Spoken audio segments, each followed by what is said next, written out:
السلام علیکم ورحمۃ اللہ وبرکاتہ۔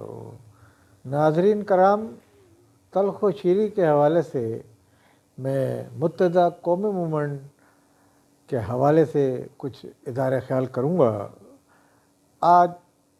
پاکستان کے اندر سیاسی فضا میں تبدیلی آ چکی ہے اور آرمی چیف کی تبدیلی کے بعد پاکستان میں سیاستداں ایک ٹیبل پہ بیٹھنے کو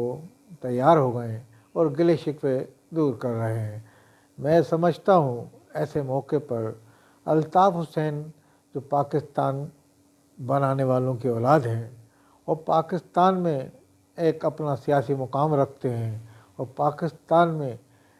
ایک اثر و رسوخ ہے سیاست میں ان کا، اور انہوں نے حکومت کی یہاں صوبہ سندھ میں بالخصوص شہری علاقوں میں، تو اس حوالے سے الطاف حسین کی طرف سے بھی ایک تبدیلی آئی اور خوشگوار بیان آیا۔ گزشتہ دنوں کراچی میں ضمنی الیکشن ہوئے تھے جس میں ایم کیو ایم پاکستان نے اپنے امیدوار کھڑے کیے تھے جو بڑی مشکل سے اپنی سیٹ بچانے میں کامیاب ہوئے، کیونکہ الطاف حسین نے الیکشن کا بائیکاٹ کا اعلان کیا تھا۔ اس سے یہ بات ثابت ہو گئی کہ الطاف حسین کی جڑیں کراچی کے عوام میں، مہاجر عوام میں ابھی پوری طرح قائم اور دائم ہیں، اور میں سمجھتا ہوں کہ الطاف حسین کے بغیر ایم کیو ایم کی سیاست یہاں کمزور پڑتی نظر آ رہی ہے۔ ایم کیو ایم پاکستان نے اپنے طور پر ایم کیو ایم کی ساکھ کو 22 اگست کے بعد بچانے کی کسی حد تک کوشش کی، وہ کسی دباؤ کے تحت یا کسی بھی سیاست کے تحت انہوں نے یہ کارروائی کی۔ اس کے علاوہ اب جو رزلٹ برآمد ہو رہے ہیں وہ خاطر خواہ نہیں ہیں اور بعض سیٹیں لوز بھی کر رہے ہیں وہ۔ اس حوالے سے ایم کیو ایم اب ڈیمانڈ حکومت سے کوئی منظور کرانے میں اس پوزیشن میں نہیں ہے جس پوزیشن میں الطاف حسین تھے۔ اب الطاف حسین نے گزشتہ دنوں میں ان کا ایک کلپ دیکھ رہا تھا، تو اس میں انہوں نے کہا ہے کہ جناب بھرپور تیاریاں کریں بلدیاتی الیکشن جو آنے والا ہے۔ تو میں سمجھتا ہوں اگر پاکستان میں الطاف حسین کو کام کرنے کی اجازت دی گئی، سیاسی طور پہ ان کی سرگرمیوں کی اجازت مل گئی، جو کہ غالباً ان پہ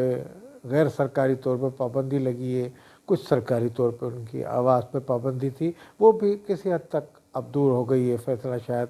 آ چکا ہے یا آ جائے گا۔ تو میں یہ سمجھتا ہوں کہ الطاف حسین کو پاکستان کی سیاست میں اپنا کردار ادا کرنا چاہیے اور پاکستان کے اندر پاکستان کی سطح پہ ان کو سیاست کرنی چاہیے، اپنے عوام کے حقوق کے جن کا اعلان کر کے وہ سیاست میں آئے تھے ان کو اولیت دینی چاہیے، اس کے بعد ملک کے مظلوم عوام کی خدمت کریں۔ وہ سب سے پہلے اپنے عوام کو سہولتیں دیں۔ اس وقت کراچی کے عوام بالخصوص شہری علاقوں کے عوام بے یار و مددگار گھوم رہے ہیں، بقول شہری علاقوں کے لوگوں کے کہ ہمارے ساتھ مسلسل زیادتی ہو رہی ہے، اور مذاکرات کرتے ہیں جو مقامی ایم کیو ایم ہے وہ بھی اپنے مفادات کی کرتی ہے۔ اب گزشتہ دنوں ایک کامیاب مذاکرات کی جس میں وقار مہدی سینیٹ کی سیٹ پہ وقار مہدی کو انہوں نے منتخب کروایا، ایم کیو ایم کا امیدوار دستبردار ہو گیا۔ غالباً اس کے عوض میں ایم کیو ایم کو کراچی کی ایڈمنسٹریٹر بنایا جائے گا، ایم کیو ایم کا کسی امیدوار کو۔ اب دیکھتے ہیں کہ آگے جا کے کون administrator M Q M Pakistan کی جانب سے بنتا ہے۔ ایم کیو ایم کے قداور لیڈر کراچی میں مختلف پارٹیوں میں ہیں، مختلف پارٹیاں چلا رہے ہیں۔ سرزمین پارٹی میں بھی ایم کیو ایم کے منحرف رہنما ہیں۔ اس طرح نظریاتی ایم کیو ایم کے فاروق ستار ہیں جو اپنا ایک اہم کردار رکھتے ہیں، اور ان کی تنظیم جو ہے ایم کیو ایم جو پارلیمنٹ میں جو رجسٹرڈ ہے وہ الطاف حسین کے نام، وہ فاروق ستار کے نام سے ہے، پارلیمانی لیڈر وہی ہیں اس کے قانونی طور پہ، یہ بھی ایک حقیقت ہے۔ اس کے علاوہ ایم کیو ایم اگر الطاف گروپ